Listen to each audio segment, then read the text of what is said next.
Move on to what I think is a very, very important issue. We're talking about freedom of speech. There was a landmark ruling this week, actually I think it was last week, in the courts that a feminist lady who called a transgender woman some nasty names and was in big trouble. She was found guilty, I think, of hate crimes.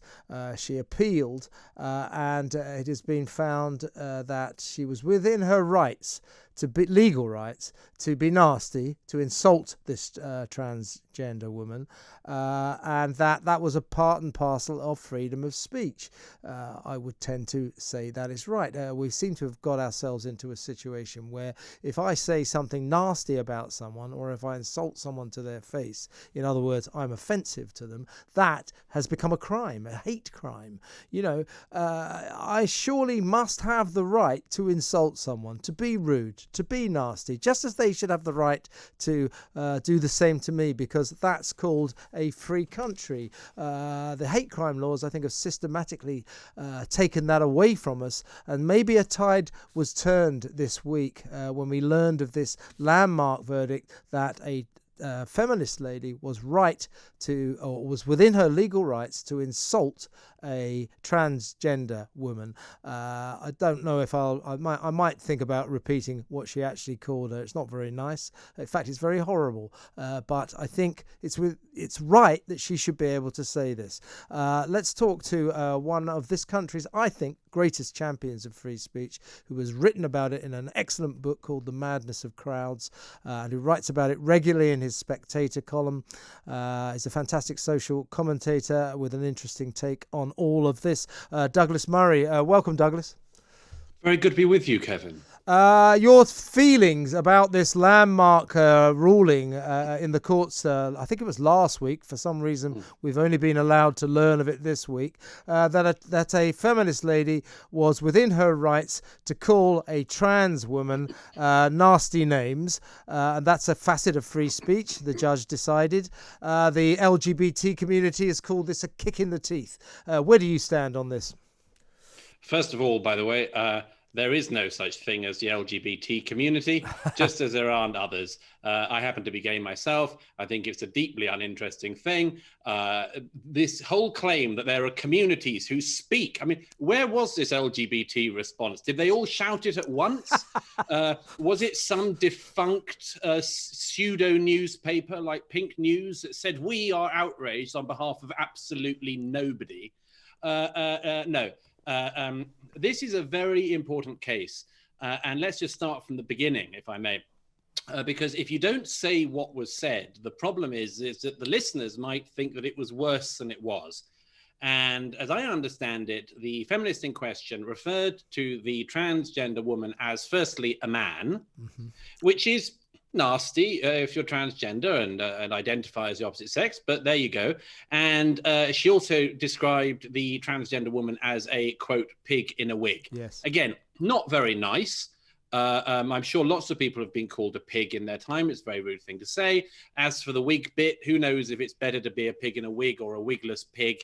But these are the sorts of things which in an ordinary, sane society, people say to each other in moments of anger, and it shouldn't get within a mile of the court system, of the police, or any other authorities. It's a sort of give and take of living in a free society. But here's the thing, the most important thing in this whole case is what the judge presiding over it at the Court of Appeal said. Lord Justice Bean and Mr. Justice Warby said the following: freedom only to speak inoffensively is not worth having. Amen to that. Absolutely. If we're all just meant to say the right things, we're not meant to ever offend anyone, then there's no point in having freedom of speech, because something will offend everyone and we might as well all just end up by shutting up. And there's a lovely addendum to that from Lord Justice Bean and Mr. Justice Warby, which is that free speech encompasses the right to offend and indeed to abuse another, yes. Which is a very important facet of what they decided, because we in this country over the past 10 years, I would say, have venerated offensiveness to being some sort of high crime. You know, you offended me, therefore I'm going to report you to the police. We have to get back to basics where, you know, if I shout or if I insult someone, that can't be a crime. Even if I insult them, as in this case, something to do with the fact it's a transgender lady, and I use that as part of my insult, that cannot be a crime. It's, as you quite rightly said, Douglas, it's not very nice, but it cannot be a crime, can it? No, and the problem with this is, and this all goes back to the extremely badly drawn equality legislation that the last Labour government brought in, is that it's seen that there are certain protected groups. So if you call a transgender woman a man, then that's against an offended group. If you called a born woman a man, that's different. That's somehow better or not so bad. If you say that somebody who isn't from a protected group is a pig in a wig, that's not a crime. But the moment that they happen to be from one of the protected minority groups, that is a crime. Well, this is nonsense. This is running two separate books as a nation. One in which there are special protected people and one in which everyone else just has to get on with their own lives. And I'm completely against that. I don't think there should be two-tier systems like that. And the other thing that has to be said about this is that because of this system, which the last Labour government brought in so ineptly, we have seen, all of us, something very remarkable happen in our lives, which is people competing to be the most offended person. You see, in the past, in our own lifetimes, it was deemed to be the case that the most heroic person, for instance, was the person you looked up to, perhaps even the person you listened to the most, somebody who'd done great things. In our own time, that's exactly reversed. The person who's done nothing, but who can claim to be a victim, is somehow meant to be the person we're all meant to not just revere, but listen to and admire. This is why we have the competition Olympics of offendedness, with people going to the police saying, I'm the most offended person. And this has got to stop. I think there's no virtue in being the most offended person. I think there's no virtue in being of a particular minority group or claiming you need special protections because of it. I think all of this is enormously divisive. It's regressive.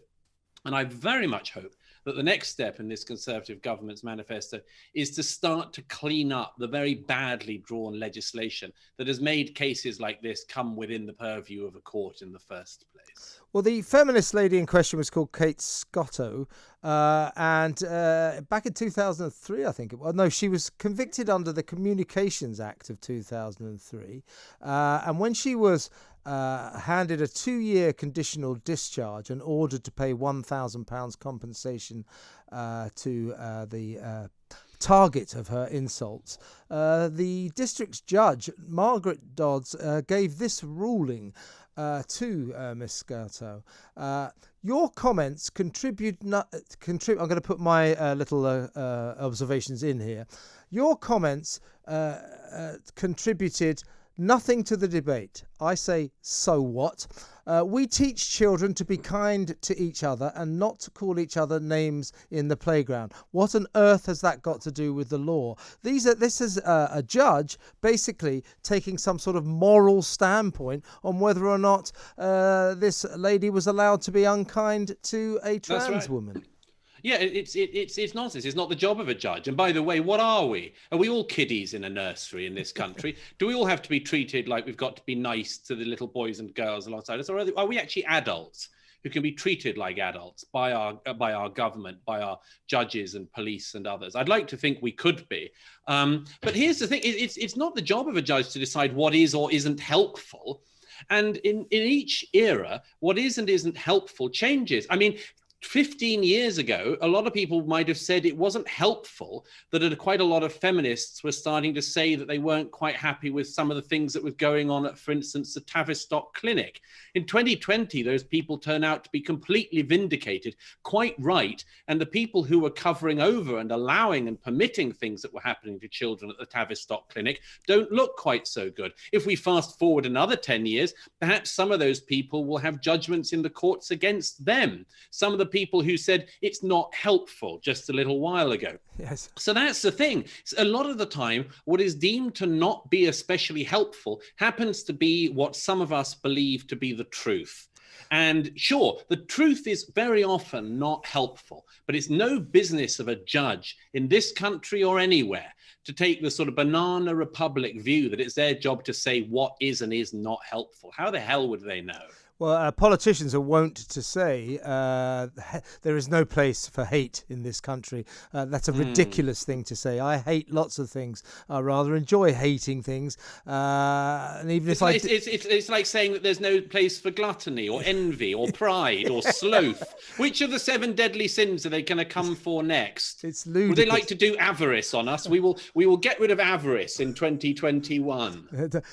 Careful what I'd just like them to do very basic things. Collect taxes, spend them reasonably and a bit more. Don't tell us which of the 7 deadly sins you're going to try to eradicate if you can't get anything else done. Yeah, careful what you wish for with the avarice thing, Douglas. You know what this government's like. Yeah. But let's go back to the issue of freedom of speech. I think that one of the great obstacles to freedom of speech that is coming more and more into play are the hate crime laws. Hate crimes are about blocking freedom of speech. Hate crimes are about if I say something to someone and they go down to the police and say, in my view, Kevin said that with a racial element in mind, or he was being homophobic, I get arrested. I get into big trouble. Yes. This is not healthy either. We need to do something about these restrictions on freedom of speech called the hate crime laws, don't we? Yeah, and it's not just hate crimes, of course. But remember, we've also got that very sinister, nasty little level we've discovered in recent years, which is the non-crime hate incident. What? Yeah. That's one of the new ones that the police What's have come that up mean? with. Because, of course, the police have solved all robberies, rapes, burglaries, murders, and everything else, as we know. Yes, of so course. they're now having solved all crime. The police are now dealing with non-crime incidents. Non-crime hate incident is when someone does something to somebody else that is complained about as being a hate crime, but it doesn't appear to be a crime. But it goes, and here's the sinister thing, it goes on the person's record as if they have indeed been convicted. And when they go for a job next, this could come up on the search for them. So these are very serious little things that have been sidled in, all in the name of love and anti-hate and all of this playground bunk that we're subjected to as adults in this country now. And I'd like to see all of this stripped away. You know, the problem with the whole hate crime industry is that it is in the eye of the beholder. And we could all do it. And I've occasionally suggested to my readers that perhaps we should be as sinister and cynical as our enemies on this and say everything that offends me, Douglas Murray, I will decide is Murray-phobic. I'll decide you've committed a anti-Murray hate crime, and I don't like it, and I think it's because of how I identify or something like this. And I could just try to shut everyone down, waste everyone's time, waste police time, drag people into the courts, and just do that endlessly. I could, but I don't think I should, because I don't think that it's what you should do. However, you know, that's what's happening, is that people are just deciding anything I don't like, I will perceive to be a crime against my particular group of people. And this is a whole industry now. It's an industry in the law, it's an industry in the police. And you know, we've got to recognize as a country that this is all very restful for a lot of people. Just to go back to the police example, you know, when police go and knock on a feminist's door for tweeting something that they say she shouldn't have tweeted, it's an awful lot more restful for them than, say, chasing down a rapist or sorting out knife crime in London. Because the problem with knife crime is that the perpetrators often have a knife. And it's a very unpleasant thing to have to chase these people down. Much easier to go to a knifeless feminist minding her own business and protecting her corner of the ideological sphere. Much easier to go to her door and chase her down. And that's what we've got to realize, that there is a whole mechanism in our country now that finds this simply much more easeful and restful to do than the real jobs which they are paid to do. Let's talk about what used to be a forum for free speech, that is our universities, which now have witnessed or presided over what's been a slow, painful death of freedom of speech. There was a decision last week, I think, at Cambridge University, which actually did ban the students from having from no platforming people, but that was only a minor victory. A report came out, I think, yesterday saying that virtually every university in this country has had serious examples where freedom of speech had been squashed time and time again.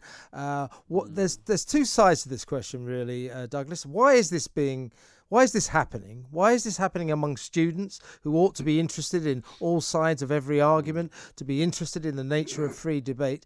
And why do the university authorities break the law by backing the students, no platforming people, because this is against the law?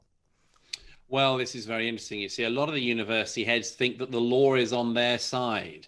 And they cite exactly the badly drawn legislation I cited earlier. They cite the Equalities Act. They get legal judgments that say that actually they're right to protect the students from hearing a particular type of speech. But the answer to the first part of your question is very interesting. There seems to be a misunderstanding in a generation of students that's coming up now. And the misunderstanding appears to be that rather than you adapting to the world must adapt to you. Yes. If there is anything that you find uncomfortable in the world, then you must make the world make you feel more comfortable.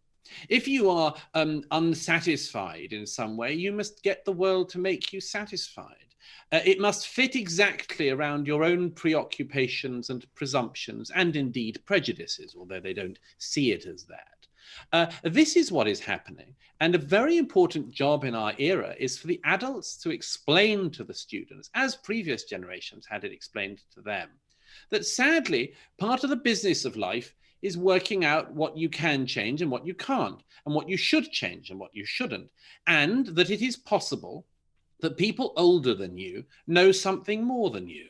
Now, you see, the interesting thing with free speech is that every generation has the row about it. It has always occurred. It's occurred all the way back, as far as we can go in recorded history, that people have wondered how and whether you should limit freedom of expression. And we always know how badly it goes when you limit the number of opinions you can hear. We dealt with this in Britain in the 18th and the 19th centuries.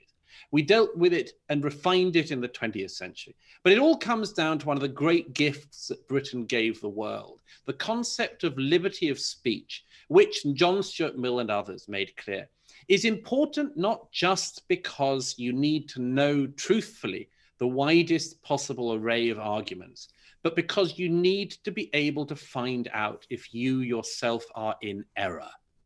Clamp down on free speech, and you do not permit yourself the ability to find out when you're wrong.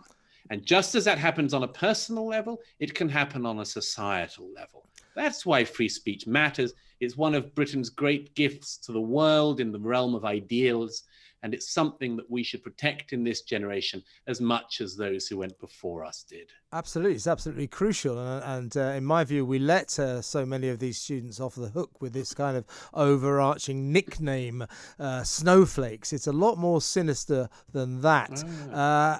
So my final question, really, Douglas, is due to the sterling work of people like yourself, maybe in a little way talk radio as well, that we are still small voices of opposition to this attack on freedom of speech.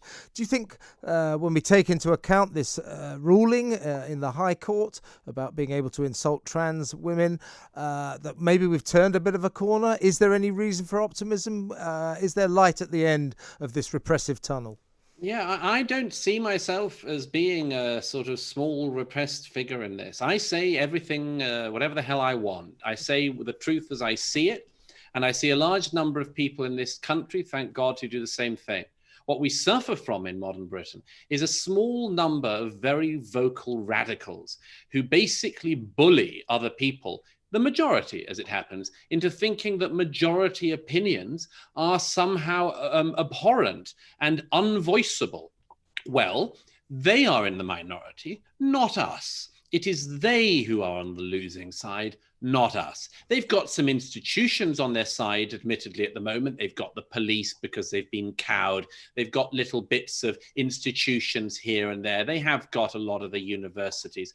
But we've got a lot more people on the side of free speech who actually loathe these censorious bullies, who loathe their priggishness, their boringness, their bullyingness, their endless vapidity and stupidity, their tendency to say that we have to educate themselves when they seem to have no knowledge at all.